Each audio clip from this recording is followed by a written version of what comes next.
Putra bungsu Presiden Joko Widodo dan Ibu Negara Iriana Jokowi, Kaisang Pangarep resmi diangkat menjadi Ketua Umum Partai Solidaritas Indonesia pada Senin 25 September 2023. Pengumuman Kaisang menjadi Ketua Umum PSI ini disampaikan langsung oleh Wakil Ketua Dewan Pembina Grace Natali Luisa di The Ballroom Jakarta Theater pada Senin 25 September 2023 malam. Dalam tayangan di kanal YouTube PSI, tampak elit PSI dan kader-kader PSI menyaksikan prosesi pelantikan Kaisang sebagai Ketua Umum PSI ini.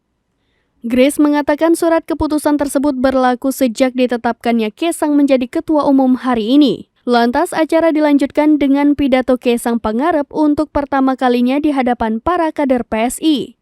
Dalam kesempatan tersebut, adik dari Wali Kota Solo Gibran Rakabuming Raka ini menyampaikan sosok idolanya dalam berpolitik.